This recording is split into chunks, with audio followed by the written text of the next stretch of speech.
Granddaughter. Oh, okay. Well, cool. Well, here we go to the live stream. So that'll be up in just a second.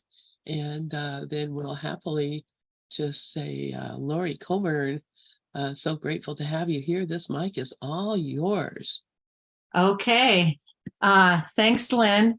And it's interesting. I just turned to lesson 135. Well, there's no way I'll get through more than about 2 paragraphs of 135 in Ken Wapnick's Journey Through the Workbook, because 135 is the longest lesson in the workbook. And then Ken's commentary on it looks like it's about 12 pages long from page 109 to, oh, it's more than that, from page 109 to 127. So it's 18 pages long. So I'm not seeing the Pell Talk room. So but I see Regis. So hi, Regis. And I will say hello to Lynn and to Dove. And as I mentioned to you last week, this will be my last Monday doing this, because next Monday I'm out of town for Labor Day. I love your heart thing, Regis. The heart.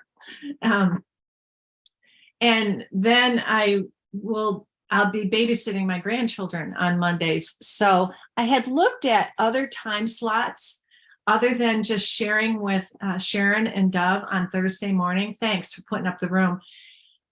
And all of them are in the afternoon. And I'm thinking that I don't want to do an afternoon one until the winter time, because spring, summer, fall, I'm just doing so many different things, and afternoon breaks up the day too much. So I'll stick with doing it with Sharon and Dove Thursday mornings at 8:30, and at least keep connected that way. So good morning, Karen. I really loved having you at the meeting last night. That was wonderful. Your input was great. And Dove, you have had a couple people join us at our meeting last night. It's so funny, Dove, because initially the group was a closed group. And the reason Victoria didn't invite you was because I told people not to invite anybody, and that I wanted to keep the group basically with people who understand pure non-duality. But then you came on and started inviting all these people that aren't even course students, but it's been wonderful. So because I kind of looked at it, and I just usually in life go with, well, what's showing up? If this is showing up, then this must be what Spirit wants me to do or wants to have happen. And it's been wonderful. Our group last night was just wonderful, with the person that you invited who's going through a health challenge. And Karen, you were able to give her some really helpful information. And I loved the group last night. I thought it was great. Yeah, inclusivity is wonderful. It was really cool. So good morning. I see Zulma in the room, Cindy, Delia, and Pure and Simple, and Regis, and Dove, and Lynn. And I can't see above Holy Zulma's name. So I don't know if there's anyone else here, but okay. I'm going to start at the very end of lesson 135, because this is one of my favorite parts of the course, which is talking about letting the Holy Spirit run your day. Oh, Lindy. Okay, Pure and Simple is Lindy. Thanks. Hello, Lindy. This is paragraph 26, line 1 in the workbook of 135. If I defend myself, I am attacked. Try not to shape this day as you believe would benefit you most, for you cannot conceive of all the happiness that comes to you without your planning. I love that, because I was just talking with a friend of mine, and how she's in a new relationship also, and how we just don't know our best interests. And if we just keep going with that, I do that all the time. I do not know what anything is for. I do not perceive my own best interests. Just keep going with what's showing up in the moment, and you can't go wrong. The paragraph 26, line 1. Try not to shape this day as you believe would benefit you most. So that's lesson 135, paragraph 26, line 1. This is what Ken has to say about it. The way you believe this day would benefit you most is if your specialness needs are met. Therefore, not only as an ongoing practice of this lesson, but of every lesson every day, try to be aware of the ego's secret plan to protect your individuality against your mind choosing against it. The plan that says, I want to exist, with someone else held responsible for it. Thus, you see the cause of your unhappiness outside yourself, beyond true correction. And this wanting to protect our individuality, if we have a gripe with somebody, that's protecting our individuality. And what I'm noticing is that I'll pick judgments out of the air. Just, they're not even judgments that my logical mind goes, that doesn't even bother me. And yet the critical mind that chatters and chatters is like, duh, you should be upset about that. You should make that a problem. That's something that's going to bother you down the road. It doesn't bother you now, but it's going to. And I'm watching this ego just trying to come up with problems. And that's what the brain, the left brain, the ego brain is meant to do. It's what it's wired to do. So we don't have to listen to it. But I can feel that when I start merging into the oneness and into the love of God, I can feel it. I even have it right now, because I was just talking to my girlfriend about her new relationship and mine. And I'm telling her, we're both like astounded because we're both not repeating patterns that we had before, and we can see it. And I get scared. And when I get scared, I get a migraine, and I can feel it. It goes up my left neck. And I've been noticing that, like, every time I feel a greater sense of oneness, there comes the fear, and there comes another judgment to try and push it away. And so it's been really nice just going very slow in this relationship and not jumping all in, and having some space, I don't see him every day. We don't text all the time. Still no sexual relationships, which I would highly recommend. I've never been able to do that. Never, never, never, and I had prayed to be able to go slow in a relationship. And I got this person who's got this will of iron, and knows what he wants and knows what he's going to do and won't violate that. And I love it. It's wonderful. So it's, it's exactly what I prayed for. And I am so grateful to be able to see all of these ego fears arise. Mm-hmm. And because I'm not so emotionally entangled with sex and everything, I can step back and watch it and then say, don't need that. And I don't need that. And I can choose truth over that. So Karen, you wrote on the board, the ego's twofold purpose. I exist, and it's not my fault. Ken Wapnick. Learn today, and all the world will take this giant stride and celebrate your Easter time with you.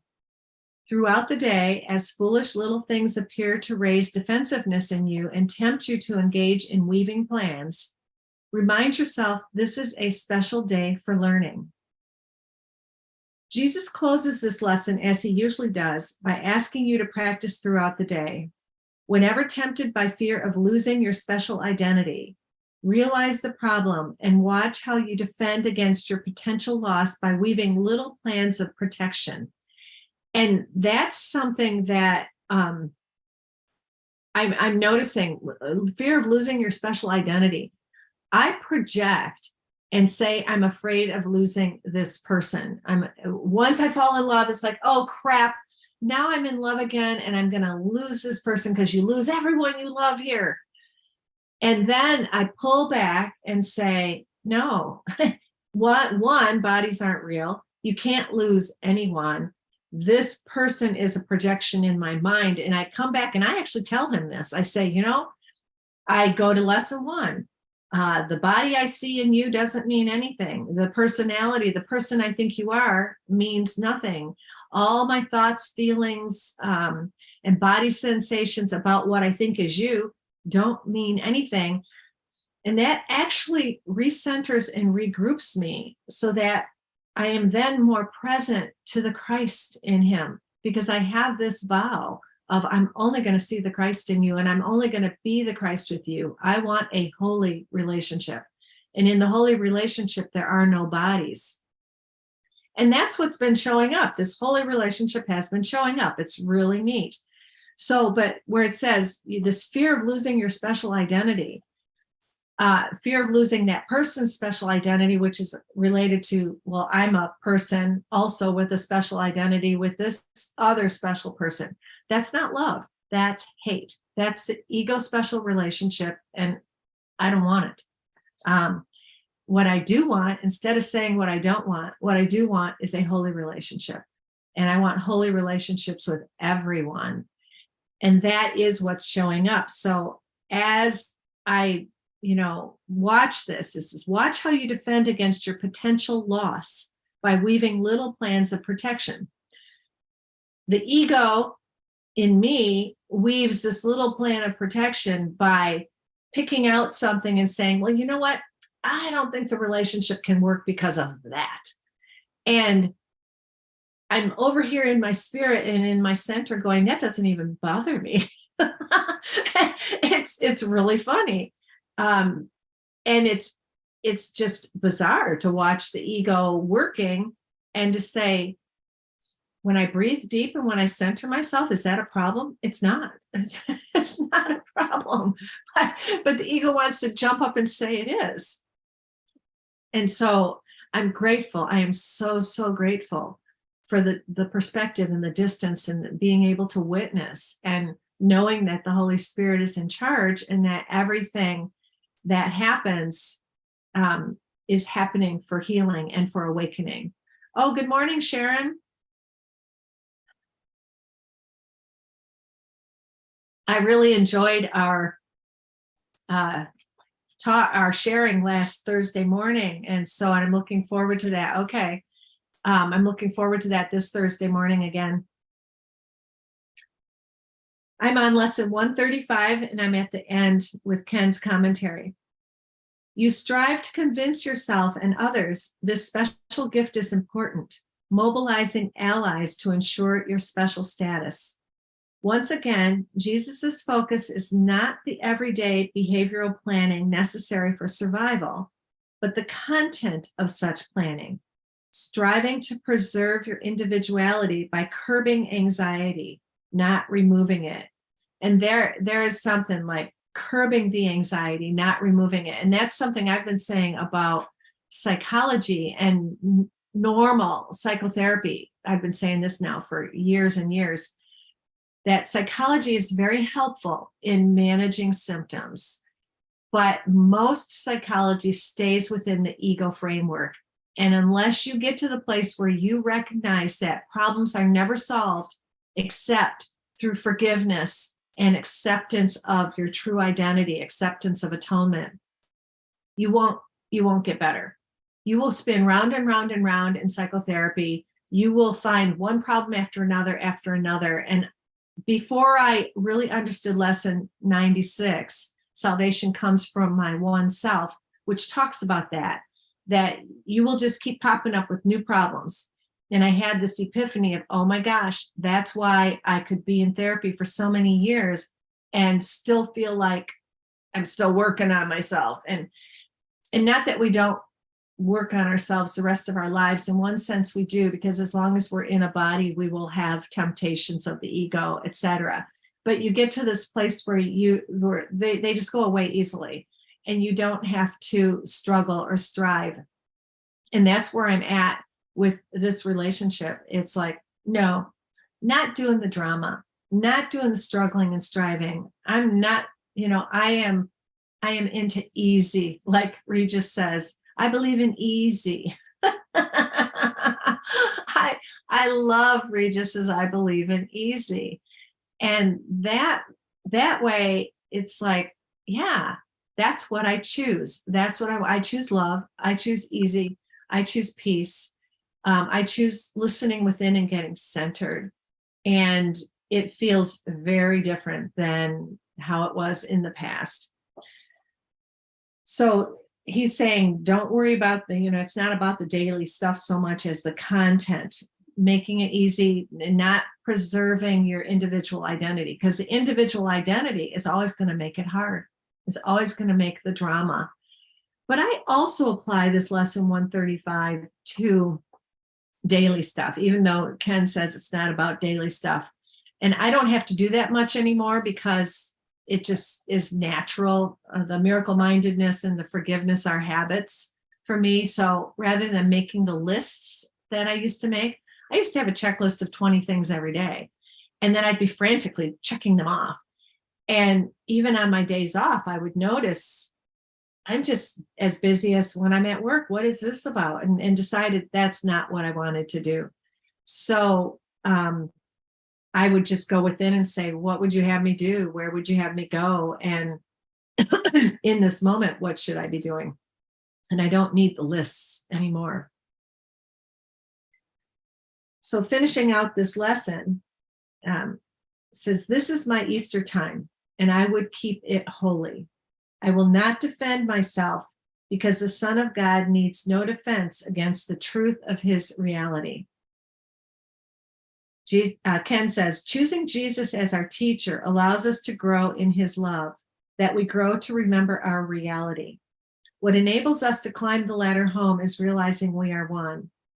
The seeming differences that confront us are superficial, for we are unified in sharing the same insane thought system and need to defend against it.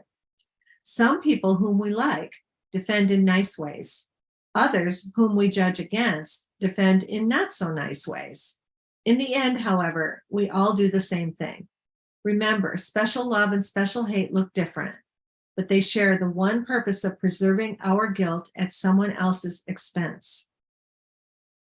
Perceiving the unity of our egos, therefore, allows us to remember our unity as God's one Son, as we defenselessly resurrect our holy minds from the hell of the ego's world of sin. Okay, so I think I'll just go right back to the beginning of the lesson now. If I defend myself, I am attacked. Ken's commentary at the beginning takes almost an entire page. I love how he can take a short, like the short lessons in the second half of the workbook and do an entire page on each one. Ken says, I prefaced our discussion of the previous lesson by speaking of the ego's plan for salvation or forgiveness. In doing so, I linked the lesson up with lessons 135 and 136. To review the plan, the ego first establishes the reality of sin and guilt based on the actual quote unquote separation from God. It tells us next that sin and guilt are so egregious, they have to be denied and never looked at again, lest God's wrathful vengeance descend, destroying us as punishment for our sin. We magically save ourselves from guilt's horrific nature by projecting it from the mind, where it is perceived and experienced in the body.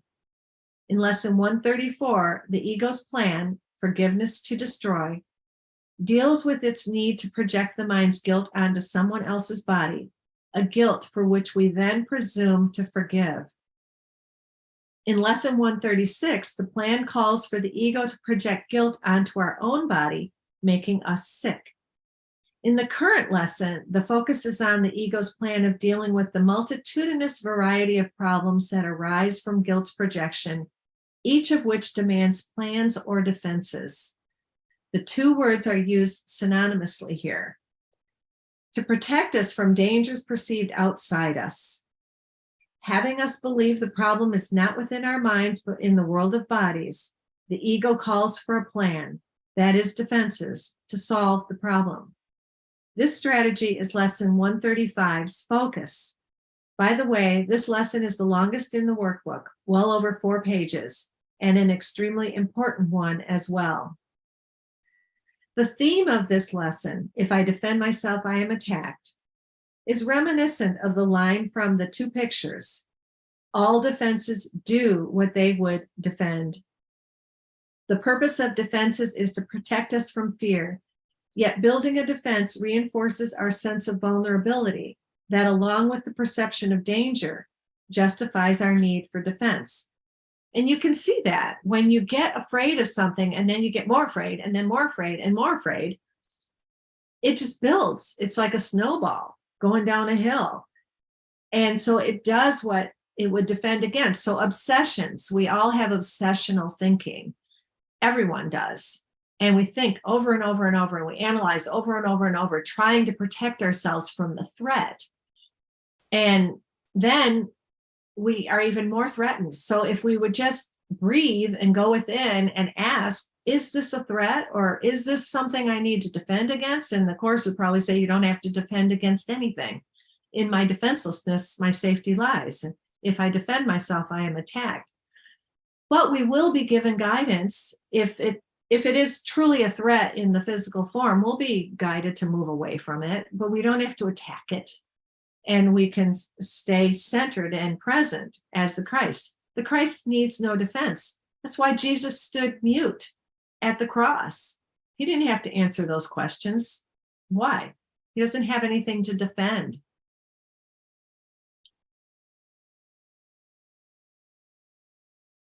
Thus, we see that though the purpose of a defense is to protect us from fear, it only reinforces it. And we can see that when we spiral out of control with our fear thoughts. And that's one of the things that I find also in psychology, that when you're taking medication for panic attacks or whatever, medication can be helpful temporarily, but you have to get to what it is that's scaring the heck out of you. And it may take 1,000 different forms, and it's always the same thing. We're afraid of God's love. We are afraid of God's love. We're afraid to be the higher self. We're afraid to let it all in. And I'm actually astounded looking at this and seeing this come up. And when I don't project onto the other person and I take it back and I go, what is this then? If it's not even about the thing I think it's about, well, what is it? It's got to be my own fear and the own guilt in my mind of, can I surrender to this love? Can I surrender to God's love being expressed through this person or through life itself? Can I surrender to God's love? Because it's always about receiving God's love as ourselves. Because when we put it outside ourselves and say, oh, I'm going to lose this love from this person, you can't. How can you lose what you are? You're it. You are it. And so every time I keep coming back to ignoring those thoughts, denying those thoughts, not struggling with those thoughts, because I used to struggle with them, but just going, look at that ego thought. Choose again. Okay, Holy Spirit, I join with you. I join with you in peace. I join with you in the holy relationship. I'm not going to feed that. I'm not going to feed that. So I can see that as my heart is opening more, as I feel like I'm getting closer to this person, the fears are in some ways increasing, like, ugh. And again, that kind of surprises me, because I never would have said that about myself. I would have said, oh no, I'm a very connected person. I love deeply, which I do. But even that is like, wow, look at that. Look at that. We all have it. We all have it. And one of the defenses was the intellectualization of it, the analyzing of it. And again, when we can't think that it's about the other person in any way, shape, or form, and we take it on and go, okay, all right, look at this. Interesting, very, very interesting to me. But I also, what's really different now is I know that it's not going to last. I know it's not going to stay. I know it's not something to be worried about or to focus on. So my focus now is, as I see it come up, just going, I don't have to analyze this. Like, is this fear rational or is it irrational? Or what do I do with this fear? Or how do I fix it? Or how do I fix him? Or I don't have to do any of those old patterns. I just have to look at that fear, holding Jesus's hand, holding the Holy Spirit's hand, and say, I choose love. Heaven is the decision I must make. If I defend myself, I'm attacked, and in my defenselessness, my safety lies. And it's much easier, much quicker. And that's what we do with everything. It's the same answer to every single seeming problem out there. Ken continues, finally, the lesson explains that when I believe I need defense, I attack myself by denying I am the invulnerable Son of God that God created. As part of his loving oneness, there could be nothing outside me, and certainly nothing that could threaten me. However, when I plan for my defense, I state I am not invulnerable. To the contrary, I say that I am. That is the attack. And he quotes from chapter 10, section 2 here. All attack is self-attack, and self here is capitalized. All attack is self-attack. It cannot be anything else. Arising from your own decision not to be what you are, it is an attack on your identification. Attack is thus the way in which your identification is lost, because when you attack, you must have forgotten what you are. Paragraph 1, line 1. Who would defend himself unless he thought he were attacked, that the attack were real, and that his own defense could save himself? I was just thinking this was what I just read in my course group, and here he's quoting exactly from that place. Because I'm going, where did I just see that? Here it is. This is similar to the beginning of chapter 6, where Jesus states that attack is never justified. Anger always involves projection of separation, which must ultimately be accepted as one's own responsibility rather than being blamed on others. Anger cannot occur unless, 1, you believe that you have been attacked, 2, that your attack is justified in return, and 3, that you are in no way responsible for it. So there's 3 premises here, and I added the 1, 2, 3. Anger cannot occur unless, 1, you believe that you have been attacked.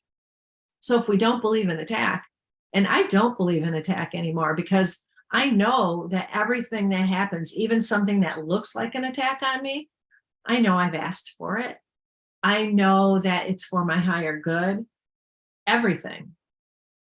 That has become congruent and integrated. So 1, you have to believe that you've been attacked. 2, that your attack is justified in return. So anger, that you can justify your attack in return. And I did find a little bit of anger around the COVID stuff coming up yesterday, COVID vaccines and everything. I could feel myself getting angry. And then it was like, you know what? Do you really want to go there? No, I don't want to go there. Why? Just don't go there. But you know what it was? It was fear. It was fear because this person that I'm dating, he gets all the vaccine boosters. And I don't get any. And I have fear. And I was thinking that morning, because I was thinking, why did I just go off in my head about this? I started getting really wild about, the COVID vaccines, and I didn't even recognize it until later in the day, because I had this fear thought of, what if he breaks up with me because I won't get the vaccine? And then I was off and running on how much I don't like the stuff. And it wasn't until later in the day when I expressed that fear to him. And he said, you know what he said? He said something so coarse, like he goes, what if we just agree that we're both right? And I said, that is the way to do it. And Lynn, you're going, I'm getting mine ASAP. And that's right. And for me not to get mine is right. And I loved what he said. It's like, oh my God. It's like because I had said that to him before, if you believe you need to get this, get it. It kind of makes me a little nervous that he's getting it, but you know what? Get it, because that's right for you. And for me, I said to him, I said, I wouldn't do it. I would leave a relationship before I would do something that someone else demanded that I do, that I could not, in my mind, if I couldn't get to the place of realizing my body was neutral, and so that I would feel like the vaccine was, I'm not there yet. I'm not there yet. So Lynn, you're saying my kids would not forgive me if I died from something preventable. And that's so great, Lynn. Yeah. I mean, I think it's absolutely awesome that you're getting it, and it is preventable. And for me, it's preventable in a different kind of way. I just feel it's different, preventable in a different way. And I'm also honoring that it's preventable in this way as well. I do agree with that. And so it's like, but that made me feel good, because it was like, no, I'm not going to keep a relationship based on someone else's fears. I wouldn't do it. And I would also very much attempt to get to the place where Rod got when his daughter-in-law insisted that he get the vaccine before he could see the grandkids. So he's like, it's not going to affect my body, and whatever, I don't want it, but I'll get it. And then of course she let him see the kids 2 days later, which the vaccine wasn't even effective for 2 weeks. So go figure. I mean, I don't know if she saw her own insanity there. It's just ridiculous. People get into such fear, but if you get this vaccine, even though it's not effective for 2 weeks, you can come see the kids. Fear is not rational, right? And my fear is not rational either. My fear of getting the vaccine is just as irrational as people demanding that you get the vaccine. So that's what's so wonderful. And I love that he said, what if we're just both right? And because we had just read in one of our course groups about never tell your brother that he's wrong. Because when you correct a brother, you're telling him he's wrong. We had just read that. And it's like, thank you. This is so neat. I love this relationship, and I love that it's going to keep being, because he's going, I don't want ego stuff to come up. I'm going, it's going to come up. It's going to come up. But you know what? It's okay. It's okay, because it's in the Holy Spirit's hands, and it'll come up and it'll just be taken care of right away. It just will be. So we don't have to be afraid. And I think he's still more afraid of ego crap coming up than I am. But it'll be fine. So Karen, you're writing, I trust my brother's power of decision. No wrong, no right. Yes, both right. He sounds amazing. Oh, he's in my course group, and he has only been doing A Course in Miracles for about 6 months, but he's done this before. He has done this before. He just, he's going through the text and stuff, and then he'll say, so this sounds to me like it's saying, like, we're not even here. And we're going, right. And he goes, and then he'll say something else like, well, this sounds like it's everything in form is just zero. It's nothing, right? Yeah. So, I mean, he's one of these people that he knows it. He just knows it. He's done this before, and it's really cool. It's been fun. It's just been fun watching him open and open and open to the course. And one of the things I was just talking about with my girlfriend, in terms of, she's going slow with her new relationship too, and that's new for her as well, is that we're talking about it like a flower. Like, you wouldn't take a flower and rip the petals open, because you will rip it. You'll break the flower. And if you just let this flower open, and I guess that is the Buddhist symbol, right, of the lotus, you just let it open and open. But I'm thinking more like a rose or other flowers too. But just let it open and just be present and just be present and just be present. And the beauty and the joy that's being revealed is like, I am stunned. I'm just stunned. And I did ask for this. I asked, it's like, okay, if I'm supposed to have a relationship, that's fine. If I'm not supposed to have a relationship, that's fine. But the only relationship I will have is one that supports love, extension of love, awakening, forgiveness, a blessing to the world. Relationships, ego special relationships, not happening, not happening. And so far, so good. And it will stay that way, because even saying that, so far, so good, the ego can jump on that. And it's been trying to, like, oh, Lori, this doesn't bother you now because you're in the beginning of the relationship, and nothing bothers you in the beginning of the relationship, but it's going to later on. So look at that insidious stuff. And the whole point about that is, I've always said that who we are at the beginning of a relationship is really who we are. Psychology, again, will say, oh no, that's just your romance. It's just your hormones. It's the oxytocin and the hormones that join you because of perpetuation of the species, and you're attracted to each other and nothing bothers you, and you have stars in your eyes. And I'm like, yeah, that's part of what's going on. But you know what? It's also who we really are as the Christ, because when we're the Christ, we are open and we are loving and we are non-judgmental. And that's who I choose to be. So Lindy, you're writing, exposing my heart. Wow. And I was thinking about that yesterday, because I'm taking this class on energy and how we deliver messages energetically without any words. But I was talking to him a lot yesterday about, like, the course, and about how I see ego coming up, and how then I'm so grateful that we're going slow so that I can just bat away those ego messages and recenter. And I started going, okay, so what's the message I'm trying to give him? I'm trying to give him a message, I guess, of you're safe. You're safe with me and from me, which is one of the primary messages that we can give to people. You are safe with me and from me, because I'm noticing when I look back on all the special relationships I've had and how they were not safe from me. And that's really ugly to look at when we look at the hatred in the special relationship that we've done to ourselves by picking bad partners, and when we've done to other people, when I've done it when they were good partners, and I was like a black widow spider, getting them into my web and then going, and that feels horrible to me to admit that. And I see it, and it's like, oh, no.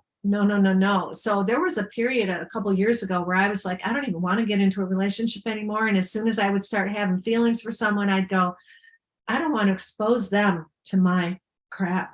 I do not want to hurt them. I do not want to attack them. I love them too much. They're too sweet.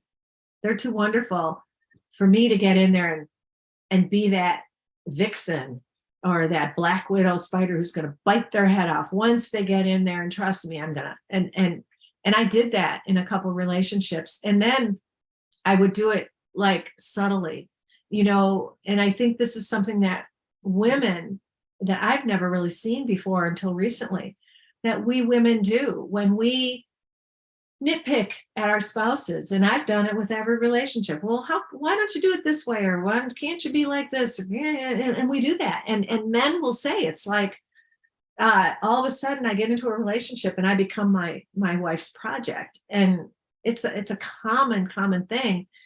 So I'm noticing certain things that are coming up, like, and if I was the way I was before, I would probably be saying, well, why don't you do this? Why don't you do this? And I'm not doing that. Nope. He is perfect the way he is. He needs no changing. Not one single thing needs to change. And that feels so good. I can't tell you how good that feels. It makes me cry to realize how many relationships I could have been more loving. And now finally, at least I can be loving. And I'm so glad the past doesn't exist and I don't have to hold that and carry that baggage into this relationship. Yeah, Karen, you've had enough special relationships to know you don't want it anymore. Yeah, for sure. And Lynn, one day we will fall in love with everyone this way. And you know what? And Karen adds, even if just for an instant. Actually, this is the way I am with almost everybody now.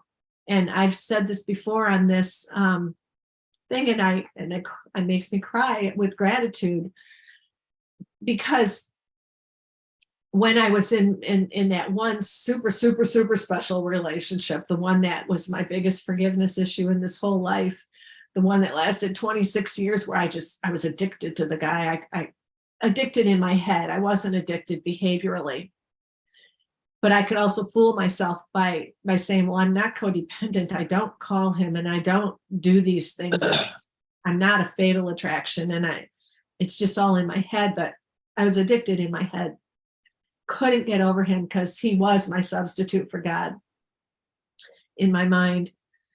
Because to that point, I had felt the deepest, most strong connection I'd ever felt with anybody. But one day, when you say, Lynn, one day we will fall in love with everyone this way. I remember the instant, the epiphany instant, because I was in my car at a stop sign where there was this beautiful pond with swans, and it was just a beautiful sunrise and everything. And this epiphany hit. It's like, what if I could love everyone as much as I love him? And that's what's happening to me. I've been asking for that. Like, I just want to be love, be the love that I am, that we really are in truth. And I feel like this relationship, this new relationship, is helping me do that. And that's how I look at whether the relationship is healthy or not. It's like, is it healing me? Is it allowing me to be more loving? And the last relationship actually was, even though it wasn't, it was, the guy had a lot of issues, a lot of trust issues, shut down on love and stuff. And I just sat there and just loved him and didn't, I just didn't judge him. And I was just waiting for him to get it. Well, he never got it. And so I realized that me waiting and waiting and waiting and waiting, I hit this point where it was like, that's not loving to myself. If this guy can't join me, then I have to leave. And that's when I did. When I forgave myself for wanting that from him, wanting it back, it's like, well, of course you want that back. You love this person. But with this person, there's no waiting. There's no waiting, because even though we're going slow, when I've caught myself waiting, I'm going, oh, that's ego. And I want to read the board before it changes. Linda, you wrote, the thought that ACIM gives us in the lesson, we were never separated from God, helps me fall in love with everyone. Yeah, because we are God, projecting this whole thing. And Karen, you say, like Jesus, pure and simple. And Linda, you write again, I really love this very powerful thought. I can let it go. I can let it go. That is a powerful thought. I can let it go. I do the Sedona method. Series of questions. Could I let that go? Yes. Would I let that go? Yes. And when? Well, do you want to let it go in a year from now? Do you want to hang on to it for a while, or do you want to let it go now? Now brings you into the present moment where only that's where we can only be anyway. So our faith taught us we were separated because of our ego's errors. Yeah. And Karen, you say, Jesus as our role model in the Course teaches us to love all the same. And I see Lynn Castaldo just joined the room. Good morning, Lynn, and maybe drop back out again. Those internet connections with Pal Talk, in, out, in, out. But yeah, so Jesus as our role model in the Course teaches us all to love the same. And what's really interesting is yesterday, when I was talking to him a lot about the Course. And he was just absorbing it all. And in the past, psychology-wise, I would say, he's not talking enough. And like, now I know it has nothing to do with words. It has to do with the energy between us. And I was looking in the wrong direction before. So I felt heard. I felt he was absorbing it. I felt connected with him. But I was saying that to him. I said, I love every single man I have ever been with, and I appreciate all of them. And they were all exactly what I needed at the time that I was with them. And I could see his reaction was, And I said, they're all the Christ. It's all love. It may show up as a different body or a different personality, but it's all the Christ. And then I said, and I turned to him, I happen to really love your body and your personality, because I wanted to reassure him. I could tell he needed a little bit of reassurance there, but he got it. He got that. It is kind of funny. And I had said to a previous partner years ago, I'd said, I said, no offense, but, and this was a guy that really couldn't join me all the way. We had such a connection, but he was like, I can't do it. So he was okay hearing it. But I said, no offense, but I could be with you on Sunday, and I could be with this guy on Monday, and this other guy on Tuesday, and this other guy on Wednesday. And, it's all the same. So make everything different. This year, make everything different by making it all the same. And that's what it feels like. It's like, and that to the ego is like, you're not making this guy special. You're making him the same as everyone else. And that's going to diminish the relationship. Actually, it hasn't, not at all. In fact, what it has done is it just allows me to be present to the beauty of the Christ expression in him without trying to make it special and make it look like I think it should look, which I've always done with every relationship. It's like, okay, the relationship has to look like this. The person has to be like this, act like this, talk like this, and we have to do these things. And this is how it has to unfold. And I mean, I'm looking now at how controlling I was. And some of my partners would say that I was controlling. And I never understood what they were talking about until I got it. Like, oh my God, energetically, if I'm putting this out energetically, even if I don't say a word, they're picking it up. Like, holy crap. Because I used to say to Rod, I would say, Rod, I don't tell you what to do. I compromise. I don't need my own way. And yeah, Lynn, it's no private thoughts. People feel it. No hidden feelings. People can feel where you are. And so again, with that message that I'm giving now that I didn't give to other partners, you are safe with me and from me. That is like so much in my consciousness in terms of, oh my God. But that's for me. If I am making the other person safe with me and from me, that's for me and for him. And I told him, I said, I see you as me and me as you. I mean, you're your own person. You can have your own space. You have your own life. I said, it's not like that, but we're all the Christ. And you're a reflection of my consciousness. And it's all in. And so it's not about bodies. The bodies are separate or appear to be separate, but it's all consciousness. And he gets it. He gets it. So I've been sharing with him things in the last maybe week or so that I didn't share before. I've had these from day one with him, but he's at the place now where he can receive them and not take it personally. Whereas like in my last relationship with a guy who was not in A Course in Miracles, and he was very suspicious of A Course in Miracles, he didn't like it when I said that stuff. So I stopped saying it, but it's the same thing as with this lesson. If I defend myself, I'm attacked. So I'm starting to say things that, and again, you say them if they're appropriate and you have an attitude of non-defensiveness. And so I'm just kind of like laying it all out there, and I said, what happens to me ego-wise is when I start getting attached to someone, I'm afraid I'm going to lose them. And I told him that. I said, but I know that I can never lose you. I was saying what I was told in meditation. You can never lose him. You can never lose anybody because they are you and you are love and bodies aren't real. And so it's just refreshing to be vulnerable. And I've actually always been vulnerable with my partners, but this is vulnerable in a different kind of way. It's not ego-based vulnerability of sharing I don't know. I don't even know how to describe the difference, but it feels different. It just feels different. And it's nice. It's very nice. So what we're talking about is there's three premises on which anger can occur. If you believe you've been attacked, if your attack is justified in return, and that you are in no way responsible for it. And that is something that I feel like I pretty much was given the mastery of in the last relationship, when I just didn't attack. And even when there were things where I felt like he was zinging on me, I went within and went, okay, what's this? Okay, what's this? What's this with me feeling rejected? What's this with me feeling abandoned? What's this with me feeling attacked?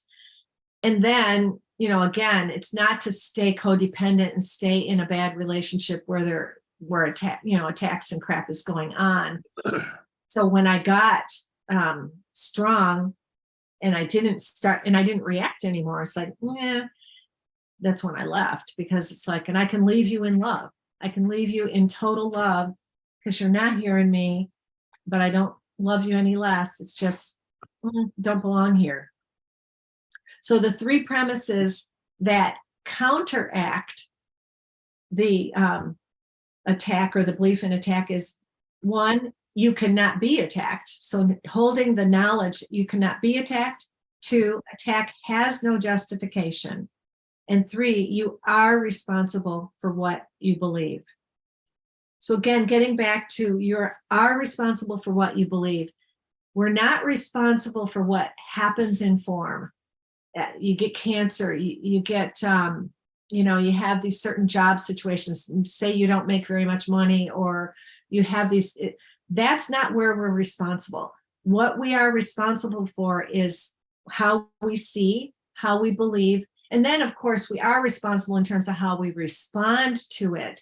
Do we respond with attack, whether it be physical, a verbal thing, a physical thing, a struggling with life? Struggling with life is an attack. Or do we sit back and get guidance and go with the Holy Spirit's information to us about you can't be attacked, you cannot be attacked. And so, yeah, I love this. I love these three premises on one side and three premises on the other. So anger cannot occur unless, one, you believe you have been attacked. Two, that your attack is justified in return. And three, that you are in no way responsible for it. So when I saw myself getting angry about the COVID thing, I'm going, whoops, stop. There's no world out there. What are you doing? I don't want to pull that up. And part of it was I saw a thing on TV the other day of, COVID cases are increasing. And I got into my thing about the media and the pressure and the bull crap and they want to sell more of their stuff, their vaccines. And it's like, stop. I forgive the world. I bless the world. The world is a safe and stable place when I forgive it. Because when I'm starting to attack back, or thinking that I've been attacked, like you're telling me I'm going to have to do, whoops, stop. You don't believe in attack. You don't believe that the world is an unsafe place anymore. So instead of buying into that, I went to the healing premises. You cannot be attacked. Attack has no justification, and you are responsible for what you believe. So Karen, you're saying, yes, Zulma, our interpretation, because Zulma wrote on the board, absolutely. That's why I don't say that everything I see is an illusion. What's an illusion is how I see it. Okay. And the way I say that is all form is an illusion, because by its nature, form has to die. It has to be born and it has to die. And there's no birth and death in God. There's only eternal life. But yeah, that's a great way of pointing that out, rather than dismissing it and spiritual bypassing by saying it's all an illusion. I am responsible for how I see it. Yes. Yeah, for sure. That's a great way, because that's where we always go back. And the Course says in the responsibility for sight, I am responsible for what I see. And that's what is important. I am responsible for what I see. and everything that appears to happen to me, and that word appears is very important, appears to happen to me because it is a dream. It's not really happening. Appears to happen to me, I ask for. So I ask to be a person who appears to have this problem in this form life. And that is the dream, the illusion. Paragraph 1, line 2. Herein lies the folly of defense. It gives illusions full reality and then attempts to handle them as real. And that, again, is the limitations of psychotherapy. And we were reading about that in The Unhealed Healer, that the psychotherapist then makes the problems real and the person who's having the problems real. And that's where you have to move beyond and know that it's all the dream and that you are truly the Christ self, the higher self, dreaming this world. Because what I've been saying to this person I'm dating is, I'm not this. I am not this body called Lorri. I'm not this personality. I am the Holy Son of God. I'm the higher self, dreaming that I'm this, and you're not that. And so I keep pulling myself back to truth. And actually what is really interesting is, because when I get really stirred up and I'm afraid of, oh my gosh, I'm getting too close, or oh my gosh, it's not going fast enough, or oh my gosh, oh, should this be different, or oh, whatever fear comes up about it. When I just regroup and I go, this is all a dream, and you're making that real. You don't have to do that. You can really, truly do this relationship differently. And as I keep doing that, it is just so cool. It's just the coolest. So Karen, you wrote, I am responsible for which teacher I choose, and that will determine the world I see. Totally and completely. And it's not just like once in a while. It's like every moment of the day. Every moment of the day, thousands of times during the day, we are choosing what world we want to see. So if I get mad about something, like if this says, if I defend myself, I'm attacked. If I get mad about something, if I make a judgment on something, you're right in it. You're right in the ego thought system. And like one of the ones that's coming up for me feels like too much for me. And it is, because the ego is always going to be afraid and always going to be guilty and always going to try to control and be obsessional. And so those are the ones I say, okay, Holy Spirit, you take this. I need you to give me a new interpretation of this, because I'm going off the rails. I can't do this myself. We can never do it ourselves. And so last night in our course meeting, one of the persons who has a very serious health challenge, and she said, I'm afraid. And I said, of course you're afraid. The ego, the body is always going to be afraid. And that's okay that you're afraid. But your higher self right now, that higher self that brought you to this meeting, that person or that part of you is not afraid. And that part is, and she said, I'm not there yet. I said, actually you are. Because that's in you right here and right now. And the ego will always say, I'm not there yet. Isn't that what we hear in our course meetings all the time? I'm not there yet. I'm not there yet. And I was even saying that about certain things. I'm not there yet. Like, I'm not there yet where I can see my body as neutral and that a vaccine can't hurt me. I'm not there yet, which means I am fully in the ego thought system when I'm saying that. And I know it, and I can laugh at it and just say, okay, Holy Spirit, you take this. Because that's where I was coming from. Like if you needed the vaccine passport or whatever, it'd be like, you know what? I would make myself there right then, because I don't want to be restricted. And I'd be like, no, it's going to be neutral. God's in charge. I don't need to project fear onto the body. Like I'm going to be one of those people that gets maimed by this vaccine, or, has very serious problems or drops dead. And actually, I wouldn't mind if I dropped dead. That would be okay. But yeah, exactly. Either the vaccine or the virus, which is real, neither one. And Zulma, you wrote on the board, yes, Karen, and we can't see two worlds sanely. Right, it's impossible to see two worlds. We'll swing back and forth. And that swinging, it's 12 o'clock, I didn't even know it. It's time for Lynn Castaldo to be on.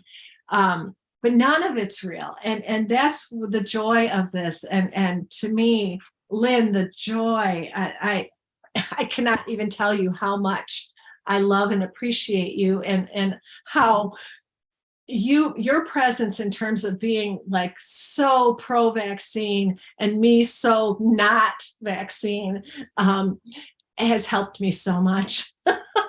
So I'm going to let go, and I'm not going to go into Pal Talk because I have to go. And but thanks for all the comments, Karen and Lynn and Zulma and other Lynn and Dove, and so I'll let go here. Okay, see you guys. Bye.